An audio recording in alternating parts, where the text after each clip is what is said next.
Wesh la famille, j'espère que vous allez bien. Aujourd'hui est un grand jour. Le feuilleton Mbappé qui dure depuis des années est enfin clos.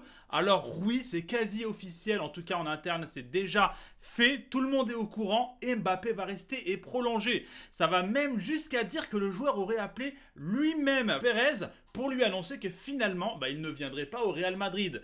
Alors là, il y a un gros débat qui explose, il y a les Madrilènes qui sont en train de l'insulter de tous les noms puisque Mbappé aurait finalement, en tout cas le clan Mbappé, aurait utilisé le Real Madrid afin de faire monter les enchères.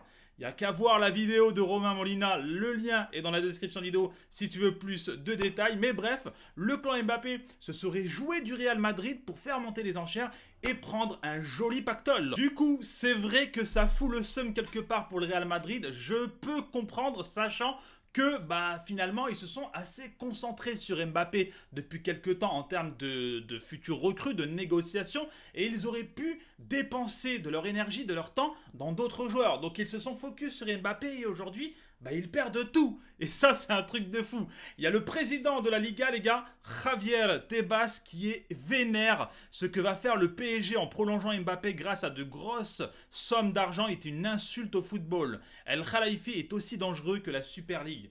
Waouh! Alors là, les gars, rien que dans les paroles, tu vois qu'ils ont trop le seum, ça va jusqu'au président de la Liga! C'est chaud patate là-bas! Les gars, à Madrid, c'est chaud patate, la température est montée de 20 degrés, c'est incroyable ce que vient de faire Mbappé, le génie dans tous les sens du terme d'ailleurs. Bref, dans tous les cas, qu'on soit d'accord ou pas avec lui, forcément, ça va diviser. De toute manière, il y aura ceux qui vont dire que Mbappé aurait eu une meilleure carrière au Real Madrid, il aurait remporté la Ligue des Champions, voilà, il est resté à Paris pour les sous. Mais les gars, n'oubliez pas que le Real a fait une aussi grosse somme, a fait une folie pour Mbappé. Plus grande folie même que CR7 Prime. Donc ça veut tout dire. Bref les gars, savoir que Mbappé va rester en France, déjà pour moi c'est une satisfaction vraiment pour la Ligue 1 et c'est d'autant plus une satisfaction étant un fan et un supporter de l'équipe du Paris Saint-Germain. Bref les gars, du coup en amont on commence à avoir des petites informations qui commencent à sortir à compte-gouttes. On apprend que Leonardo sera viré, il va dégager les gars, ça c'est excellent.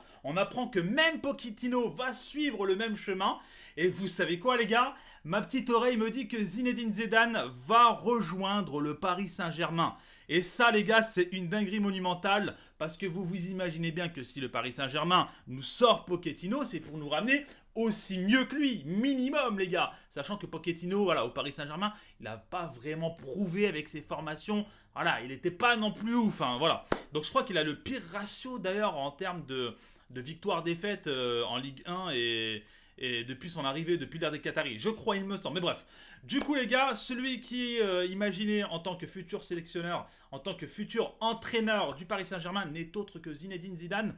Et les gars, imaginez-vous Zinedine Zidane entraînant un Messi, un Neymar, un Mbappé, un Verratti. Les gars, imaginez-vous la dinguerie. Alors je vois ceux qui disent ouais mais le fric peut pas remporter la Ligue des Champions. Les gars, le Paris Saint-Germain a été finaliste face au Bayern. Le Paris Saint-Germain a été demi-finaliste les gars de Ligue des Champions. Donc forcément avec cet effectif, il y a moyen les gars. Il y a vraiment moyen d'aller la récupérer.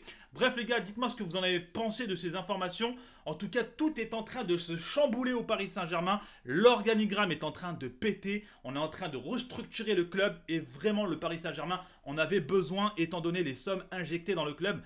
Finalement, on se disait que ça sert à rien tout ça. Mais non. Bref les gars, je vous laisse ici, c'était Roro. Prenez soin de vous. N'oubliez pas de vous abonner. Peace.